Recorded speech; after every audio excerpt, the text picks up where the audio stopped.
दोस्तों, हिमालय के तलहटी में रहने वाले एक मुनि की प्रसिद्धि दूर दूर तक फैली हुई थी, क्योंकि ये लोगों की मन की शक्ति ही लोगों के विश्वास की शक्ति है और अपने जीवन की शक्ति के बल पर वह बड़ी बड़ी बीमारियों को ठीक कर देते हैं। उन्होंने आज तक कभी किसी दवा का सेवन नहीं किया था। वह लोगों की दिनचर्या में थोड़ा सा बदलाव करके ही उनकी बीमारियों को जड़ से खत्म कर देते थे।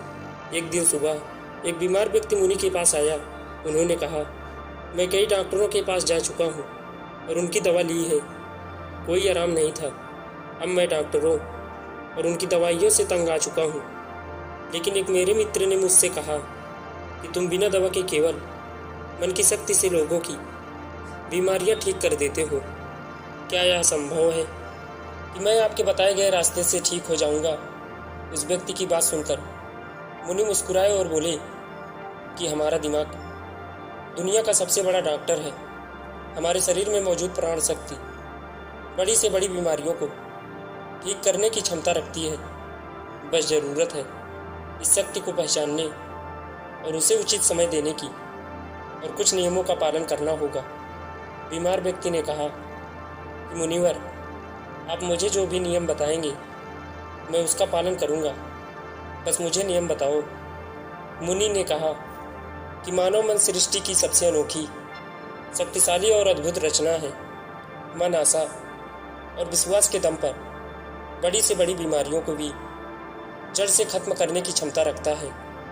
मानव मस्तिष्क स्वयं औषधि का ऐसा अद्भुत खजाना है, जहां इंसान के विश्वास और ताकत पर ऐसे रसायनों का उत्पादन किया जाता है जिसका असर दुनिया में कहीं से भी सैकड़ों हजारों गुना ज़्यादा होता है।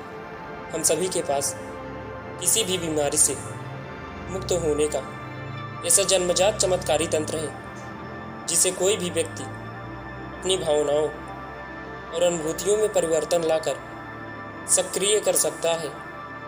जब हम अपने मन को यह विश्वास दिला लेते हैं कि यह बीमारी ठीक हो सकती है, हमारे मस्तिष्क से ऐसे रसायन निकलने लगते हैं कि शरीर की बीमारियां बिना किसी दवा के ठीक होने लगती है। मन की शक्ति के माध्यम से शरीर की आत्मा की शक्ति का उपयोग करके किसी भी बीमारी को ठीक करने के लिए आपको इन नियमों का पालन करना होगा। अटूट विश्वास की आप ठीक हो सकते हैं। हम सभी के शरीर में एक बुद्धि होती है और यही बुद्धि हमारे शरीर को चलाती है।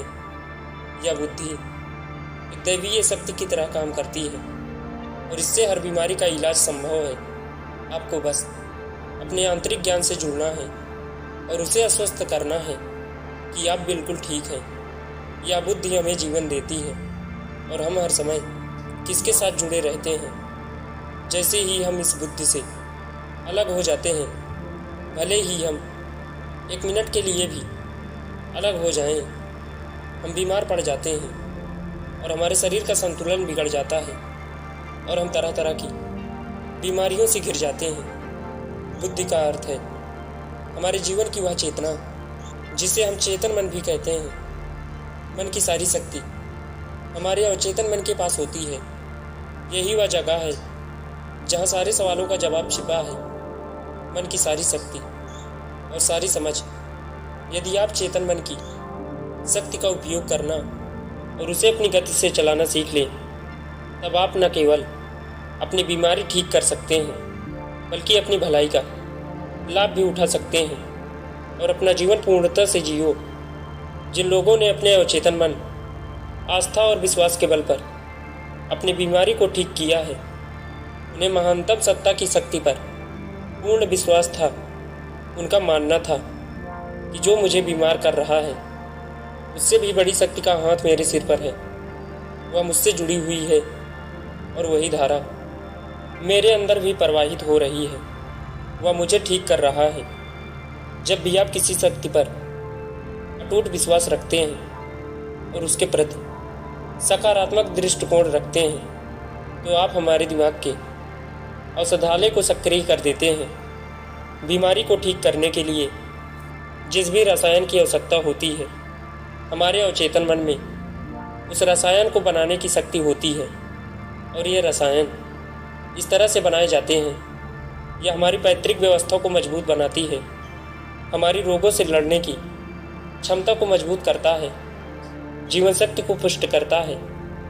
यदि आप बीमारी से ठीक होना चाहते हैं तो आपको अधिक गहराई से विश्वास करना होगा कि आप ठीक हो सकते हैं। आपको यह मानना होगा कि जो शक्ति आपको कमज़ोर कर सकती है वह आपके अंदर की शक्ति से कम है, जिसके साथ आप जो चाहें कर सकते हैं। ठीक करने की शक्ति उस शक्ति से अधिक होती है जो ठीक कर सकती है। मन को शांत रखना शुरू करें। 99% बीमारियां क्रोध या भय के कारण होती है और भय से क्रोध उत्पन्न होता है। आपको यह समझना होगा कि हमारी परेशानियों का कारण तनाव और नकारात्मक विचार है। लगातार तनाव शरीर में असंतुलन पैदा करता है और शरीर का यह असंतुलन कई बीमारियों को जन्म दे सकता है। लोग हर दिन खुद को डराते हैं। उदाहरण के तौर पर अगर किसी को घर आने में देर हो जाए तो हम सोचने लगते हैं कि कुछ हो गया, क्या उसका कोई एक्सीडेंट हुआ था। जब भी लोग खाली बैठे होते हैं तो वह देखते हैं कि उनके जीवन में क्या बुरा है। वह हमेशा किसी न किसी बात को लेकर तनाव में रहता है, जैसे कि हम शादी कब करेंगे, मुझे नहीं पता कि मुझे नौकरी कब मिलेगी, मुझे नहीं पता कि मेरा घर कब बनेगा, मैं ये नहीं जानता, मैं वह नहीं जानता। वो लोग इन सब बातों को सोचकर डरते रहते हैं और विश्वास करते रहें। लेकिन समस्या ये है कि अवचेतन मन कल्पना और वास्तविकता के बीच अंतर नहीं जानता है। जब हम इस तरह नकारात्मक विचार बनाते हैं तब हमारा अवचेतन मन उसे सच मानने लगता है और उसे ऐसा लगता है कि सचमुच उसके ऊपर एक अचूक तलवार लटक रही है जो उनकी सेहत, रिश्ते और ज़िंदगी कभी भी बर्बाद कर सकता है।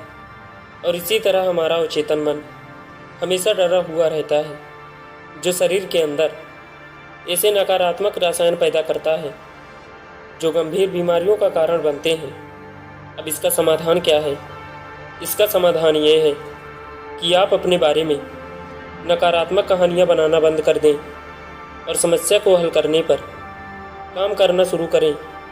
इसके अलावा मन को शांत करने का एक बहुत ही कारगर उपाय है। मन से सारी गंदी बातें निकालने के लिए जो भी नकारात्मक विचार हो, गुस्सा, दर्द, चिड़चिड़ापन, पिछली बुरी घटनाएं, जो विचार आपको परेशान करते हैं, उन्हें एक कागज़ के टुकड़े पर लिख लें। लिखने के बाद ना तो खुद पढ़ें और ना ही किसी और से पढ़ाएं। बस इस कागज़ को आग में जला दो। हमारे दिमाग तक एक ही संदेश पहुंचता है कि हमारे नकारात्मक विचार ऐसे कागज़ पर निकले हैं और जब वह कागज़ जल जाएंगे तो यह आपको मन की अविश्वसनीय शांति देगा और कोई भी बीमारी सुंदर शांत शरीर में नहीं रह सकती। किसी को माफ़ करना सीखो। यदि आप ठीक होना चाहते हैं तो आपको पहले यह पता लगाना होगा कि आप किसे क्षमा करना चाहते हैं। जब तक हम स्वयं को मुक्त नहीं कर सकते, दूसरों को आज़ाद करके हम किसी और को नहीं बल्कि हम खुद को आज़ाद करते हैं। अपने मन को मुक्त करें और शांत करें। इसलिए क्षमा करें और आगे बढ़ें। कब तक यह बोझ ढोते रहोगे? एक घर था और घर का नियम था कि कोई भी कूड़ा बाहर नहीं फेंका जाएगा। धीरे धीरे घर में बहुत सारा कूड़ा जमा हो गया और घर में कूड़े की दुर्गंध आने लगी। वहाँ कीड़े मकोड़े पनपने लगे और लोग धीरे धीरे बीमार पड़ने लगे। यह सिर्फ उसके घर की कहानी नहीं है, ये हमारे मन और शरीर की ही कहानी है। मन की आदत है कि वह सभी नकारात्मक विचारों को अपने अंदर ही दबाए रखता है। किसने हमें धोखा दिया? कौन हमसे लड़ा? किसने हमें लक्ष्य दिखाया? यह एक तरह की नकारात्मक घटना है जो हमारे दिमाग में घूमती रहती है और इस तरह हम अपने जीवन में आने वाले अच्छे अवसरों पर ध्यान ही नहीं दे पाते। दोस्तों, मैं उम्मीद करता हूँ कि यह कहानी से आपको बहुत कुछ सीखने को मिला होगा। तो चलिए मिलते हैं किसी अगले वीडियो में अगले टॉपिक के साथ। तब तक के लिए धन्यवाद।